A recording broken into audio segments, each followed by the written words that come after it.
Hey guys, it's GameJames, and I hate modern video game consoles. Things were so much better in the old days. Like, what is this, a phone? 911, what's your emergency? How do I buy Mario Kart? Still, there is one console I can always go back to for a consistently fun time.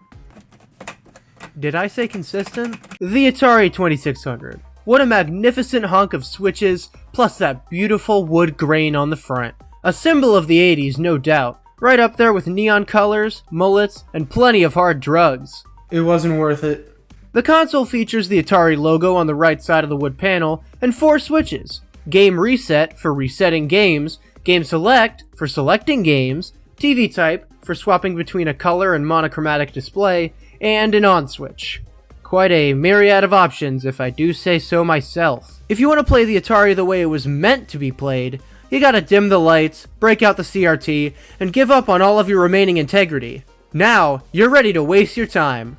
This controller is a piece of work. A stick and a button on a block. What is there to say about this? Admittedly, it's not very comfortable, but I feel like the simple design was necessary. Video games weren't really a big thing when this console came out in 1977. The easily understandable controls were part of the charm of the Atari 2600. That is, if you can call this charming. It doesn't work! Just so you're aware, I'll be playing all these games with an original Atari and an original Atari controller to get the full experience. Well, enough about the console. Let's get into some games. Combat was a popular pack-in title for the Atari 2600, and it's 2-player only? Do I look like I have friends to play this with? You play as tanks and try to shoot each other. Every time you land a shot, the other tank spins around and you get a point. You can set obstacles and apply different game modes, such as invisible tanks and such. And honestly, that's it. Prepare for a lot of that's it judgments. It's pretty alright as a pack-in title, but I have to dock points for the fact that it has no sort of CPU opponent. I understand that this is a very early Atari game, but still, I can't fully enjoy it without grabbing a friend or family member and forcing them to play a game that came out over 40 years ago. I'll give it a 6 out of 10. It can be a blast with 2 people, but as far as me, myself, and I go, it's kinda worthless. Jungle Hunt is considered one of the best games in the original Atari, and I can at least see why. It's a full-on crusade where you control your character to swing across vines and stab crocodiles in the face. It's a fun time, and certainly one of the meatier games on the 2600. Unfortunately, I couldn't make it past the second stage. I don't know if that makes me a fake retro gamer or not. It probably does. Pitfall is a game synonymous with the Atari name, and for good reason. Coming out in 1982, this game is really good for 2600 standards. I find it sort of similar to Jungle Hunt, but I find it to be a little bit worse as well. Due to the repeated visuals and no real end goal to the game, it's definitely a high score focused romp. I'll give it a 7 out of 10. Maze Craze is a game where you race your opponent in a randomly generated maze. The maze generation is cool, but this game just gets boring after 2 minutes, even with a second player. 4 out of 10 from me. Also, it does this when you win.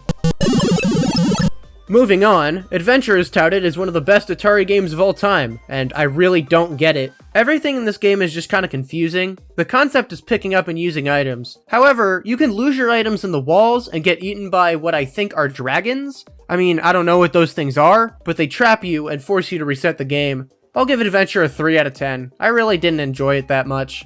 If you want to play a good Atari game with dragons in it, then I would suggest Dragonfire. Dragonfire is incredibly fast-paced for an original Atari game. Your goal is to travel from castle to castle, collecting treasure and avoiding deadly fireballs. It's like a criminal, going from bank to bank stealing money. What are you in for? Playing Dragonfire? Despite Atari Fever not holding up in court as a medical condition, Dragonfire is easily a 10 out of 10 Atari game for me. Yar's Revenge is one of my favorite Atari games. You play as a Yar and have to shoot at a Kotile, then touch it to equip a missile to destroy the Kotile. Geez, I know it was the early 80s and all, but even I have to ask what kind of drugs they were on when they came up with this game. Okay, so what if we made a tiny dot in the game, and when they touch the tiny dot, the player dies? I remember playing a lot of Yar's Revenge on Atari compilations as a kid, and I remember really enjoying it as well. I'll give it a 9 out of 10. Berserk is a game where you shoot robots and try to avoid getting shot by robots yourself. It's a simple concept. The game places your character in a maze-like area with many rooms and even more robots. You aim for a high score, and if you die 3 times, you lose. Kinda plain, but still fun. 7 out of 10. It's time for the most infamous game in the Atari 2600's library, T the Extraterrestrial. And it's okay.